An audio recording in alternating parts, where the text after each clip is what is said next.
भगवान श्री कृष्ण, जिन्हें योगेश्वर और साक्षात विष्णु का अवतार माना जाता है, ने अपने जीवन काल में अनेक लीलाएं और युद्ध किए।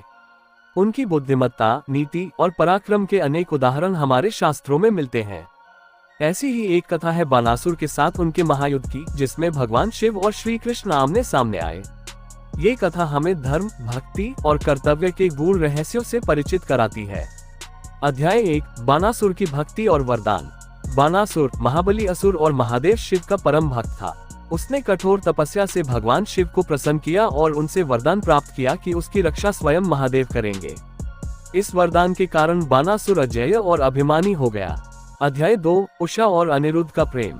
बानासुर की पुत्री उषा एक बार स्वप्न में एक सुंदर युवक को देखती है और उससे प्रेम करने लगती है। उसकी सखी चित्रलेखा, जो मायावी शक्तियों से संपन्न थी, ने उषा के वर्णन के आधार पर उस युवक की पहचान की। वह युवक कोई और नहीं बल्कि भगवान श्री कृष्ण के पौत्र अनिरुद्ध थे।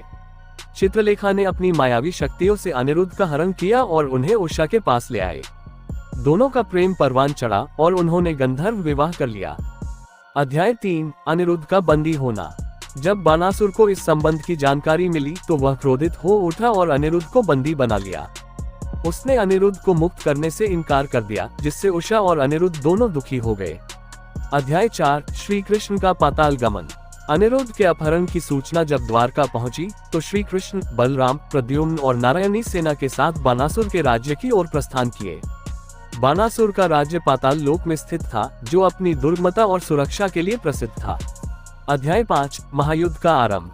पाताल लोक पहुंचकर श्री कृष्ण ने बानासुर को अनिरुद्ध को मुक्त करने का आदेश दिया, लेकिन बानासुर ने इसे ठुकरा दिया। इसके परिणामस्वरूप दोनों सेनाओं के बीच भयंकर युद्ध छिड़ गया। श्री कृष्ण और बलराम ने अपनी दिव्य शक्तियों से असुरों का संहार करना शुरू किया। अध्याय 6, भगवान शिव का हस्तक्षेप। बानासुर ने अपनी रक्षा के लिए भगवान शिव का आह्वान किया। महादेव अपने भक्त की रक्षा के लिए युद्ध भूमि में प्रकट हुए। भगवान शिव और श्री कृष्ण के बीच भीषण युद्ध हुआ। दोनों ने एक दूसरे पर दिव्यास्त्रों का प्रयोग किया, जिससे संपूर्ण ब्रह्मांड में हाहाकार मच गया। अध्याय 7, युद्ध का समाधान। जब यह महायुद्ध निरंतर चलता रहा और कोई निष्कर्ष नहीं निकला तो सभी देवता चिंतित हो उठे। देवी पार्वती के आग्रह पर महादेव और श्री कृष्ण ने युद्ध विराम किया। श्री कृष्ण ने बानासुर की भुजाओं को काटकर उसे परास्त किया, लेकिन महादेव के अनुरोध पर उन्होंने बानासुर का जीवन दान कर दिया।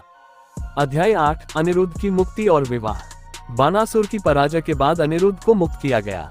श्री कृष्ण ने अनिरुद्ध और उषा के विवाह को स्वीकार किया और सभी खुशी खुशी द्वारका लौट आए। उपसंहार। ये कथा हमें सिखाती है कि भक्ति और वरदान के बावजूद अहंकार का त्याग आवश्यक है। भगवान शिव और श्री कृष्ण के बीच का ये युद्ध धर्म, कर्तव्य और प्रेम के विभिन्न पहलुओं को उजागर करता है। अंततः सत्य और धर्म की विजय होती है और प्रेम का मार्ग प्रशस्त होता है।